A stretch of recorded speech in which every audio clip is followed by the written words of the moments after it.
if you decide that you're a sheep and you just want to go about your business and you want to be a normal person and live in a normal life, don't hate the righteous protector that may look like a wolf. Let's say you were a sheep and you no longer want to be a sheep. You want to be actively productive in your society. What do you do with this now, this new empowerment? You got to figure out what you need to get there. And before you do that, you got to define what the end state looks like. Otherwise, you're just wandering through the cosmos, kind of like our podcasts with no direction. No.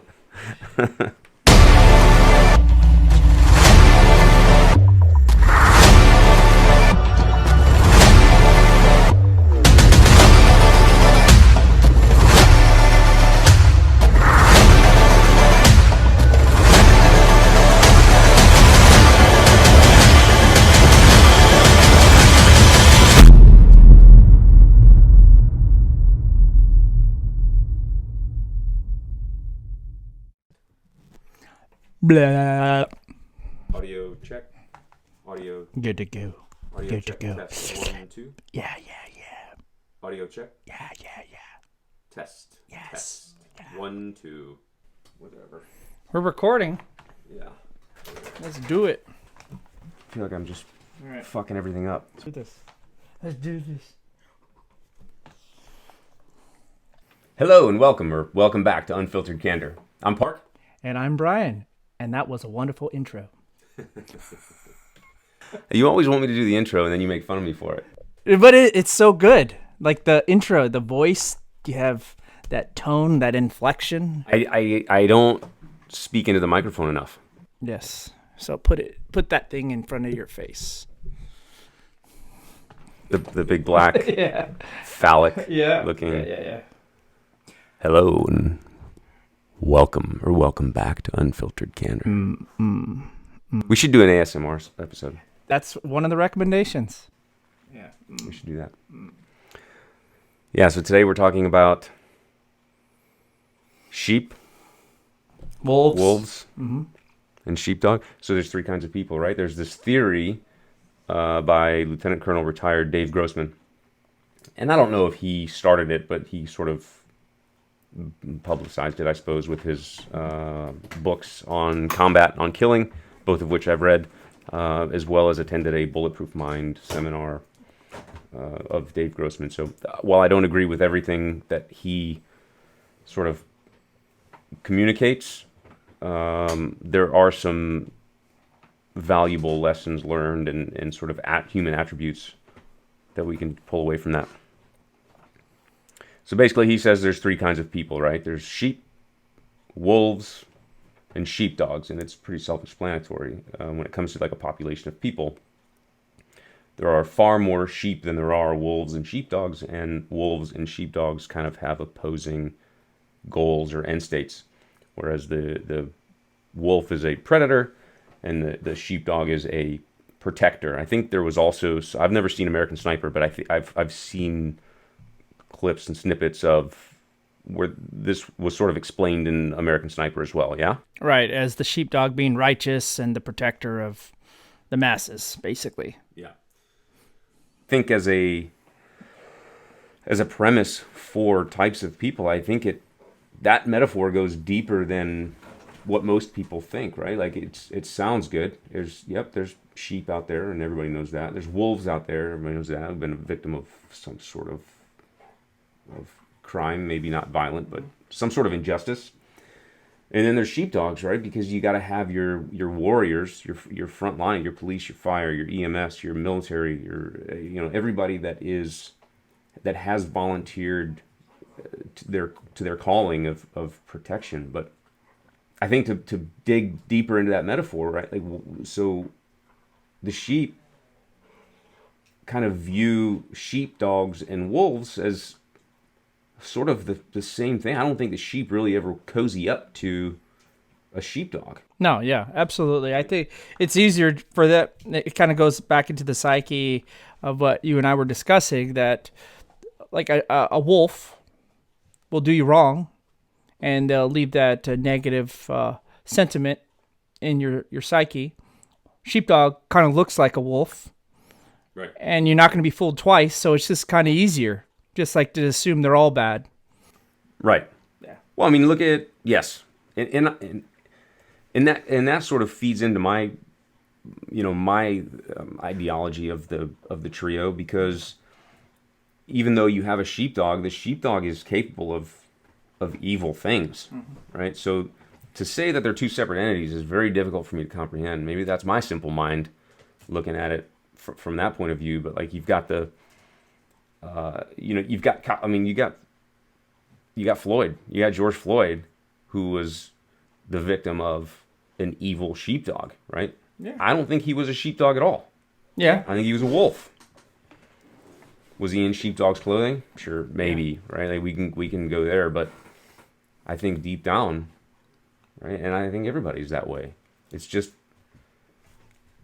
you've got to feed one. Right. So with this information, I guess my question is, so what? So what? There's wolves, sheepdogs, sheeps, or just wolves, sheep. So what? My question then is, with this information, how are we going to make the viewers or the listeners apply this in their lives? Well, which one are you? I'm neither. We already talked about this. I'm a bear. Yeah. You're And not that kind of bear. squatting bear. Like a furry fuzzy bear at a convention. No. Not that kind of bear. If I had to pick an animal, I always say bear, because I like my solitude. I like to eat. I like to sleep. Yeah, bear. And you don't mess with a bear. Yeah, but you're a protector, man. Like I've known you long enough to know that you like beyond your own flock, beyond your own herd, beyond your own little, I don't know what is a group of bears cubs called. What is that little creche, right? Like you got these little alligators in there. Yeah. But you are definitely willing to go beyond your bloodline to protect and put your life on the line for somebody who doesn't. Correct. And I think where we're going to go into on identifying what type of animal you are, or and what you do with that information, I believe different phases in your life based on your experiences and what you're going through at the current moment you may change. And it's very Mensa. That's very, very, I mean, our values, our view of the world is based upon our experience and our education and our current context. Now, time in my life, I would have never hesitated at the Lord's work, right? As we say in the Inshallah. Yeah, right. However, I'm out now, and I'm in a different phase of my life where I see things through a different purview, and some of the things that we did in the past, I kind of look back and I'm like, I'm in a different part of my life where I'm looking at things a little bit differently. It's not to take away from my morals or my values. However, maybe whatever spirit animal I may recognize with it changed. Right? So let me ask you this then. When you talk about the decisions that you've made in the past that look different through your lens today, is it more evil or less righteous or like different? Like when it seemed like you kind of leaned towards it was a, less than righteous decision or less than, fully moral actions that you took in whatever situation you had in mind. So what I'm trying to do is kind of bolster my argument to that you've been a wolf the whole time, and you just looked at what you did differently because of the needs that were in front of you and the values that you held at the time. Because now you hold different values. That's inevitable. You're not giving back. You're not owned by the government. You're not subject to mission first, always sort of mindset. So the decisions that you made, I mean, let's make it like I've made decisions that I look back on now that I don't regret, but they were definitely more evil than they needed to be, and I've learned from them, and I've definitely changed the way I use that sort of energy in going forward since those decisions have impacted me. As the orders that we were doing a righteous deed. So everything was legal, moral, and ethical. Yes, 100%. I look back on it now, and it's almost like we drink the Kool-Aid, right? You have to drink the Kool-Aid to survive in certain environments, to be successful in order to do other bigger and greater things. And I did. I drank some of that Kool-Aid, and I look back on some of those decisions, and I believe they just could have been done differently. The amount of energy that we put into some of these decisions was not really needed had we thought things through a different lens. However, it's just the way we did things, business as usual, and we didn't want to go against the status quo. We just went with that route. Not saying it's right, Yeah. but it still got done. But now if I was to do it again, I would do things differently. However, when you identify what type of animal you are based on this Metaphor. yeah, what do you do with that information? Sure. How do you, right? So if you choose to be a wolf, how do you be the best wolf you can be? Yeah. If you choose to be a sheep, how do you be the best sheep you can be? And sheepdog, or whatever spirit animal, like whatever metaphor you want to bring. Like Brian wants to be a bear. That's fine, and that's nobody's stopping him or knocking him down for that. But once you make that decision, or you acknowledge that you have to be one, right? You in order to be good at it. What do you do with that information? What do you like? If you decide that you're a sheep and you just want to go about your business and you want to be a normal person doing a normal job and living a normal life, what's something that you can do to be a good, right? Like, and to me, that's like, don't hate the righteous protector that may look like a wolf. Do you believe that a person who acknowledges they're a sheep, or deep down inside they know they're a sheep, will acknowledge they are a sheep? Yeah, I think there's people that will. It's like they're okay with the status quo. 100%. Yeah, because it doesn't really infringe on their well-being as long as they just kind of go about their merry way and they're happy. Yeah, I don't know what the percentage would be that would admit that. Yeah. But that's definitely the majority of humans, definitely the majority of Americans. Okay. There's an inflated sense of privilege in some of these sheep, right? Yeah. Especially recently. That's what I was trying to kind of Yeah, for sure. That happens. Yes. And there's always, I don't want to say the wolf in sheep's clothing, but it would be like a sheep trying to be a wolf, or a sheep in wolf's clothing. Yeah, trying to act as they are righteous, or they're doing something better when in essence they're actually doing it for self-ambition. So there could be like a sheep that's they're a sheep, but they're misguided. They're kind of like a wolf, but they're trying to act like they're a sheepdog. Here's what I think. The sooner you can identify who you are not will enable you to work towards who you are. Right. So I think it's far more important, if we're going to go with the triad, it's far more important for an individual, a young man or young woman, or even somebody who's older that doesn't really know what I'm 41 and I don't know what I want to do when I grow up. He meant a young person. What did I say, young man? Young man and young woman. Oh, those are gender specific. Yeah. I'm just fuck.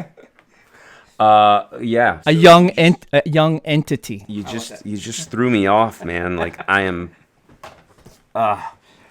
Okay, so to reiterate, what I believe is most important, step one, is to identify who you are not. And then once you identify who you are not, or who you do not want to be, will enable you to get closer to who you are. Right? Yeah, fair enough. Deep down inside. But always acknowledge if you don't like who you are, right? You don't like who you are and you want to change. You need to be open and flexible to accepting those things you don't like and then being proactive on what you need to do to change those things, right? Yeah. So there's probably a lot more things you don't like about yourself than you're willing to admit. Well, a lot of that has to come externally too, because blind spots are what they are, and they exist for a reason because they're ugly and we don't like them. So you have to be willing to accept those criticisms from exterior components, right? It's people that you care about, people that care about you, who need to be comfortable with telling you those things, with the intention of growth. Right. Yeah. With no malintent. Yeah, most definitely. That's a hard thing to do. That is really hard to do. But I feel, and I don't want to get in another a side discussion, but people that actually, I feel that have malintent towards you, saying it's self-improvement, but it's malicious, right? In a way, like it's not. Yeah. Like what is not passive aggressive? They're just kind of being a jerk. It's like a compliment, or it's like an insult that's disguised as a compliment. I think it's passive aggressive. Yeah. But it's really that they have a problem with themselves. Yeah. But that's where the relationship and friendship comes in how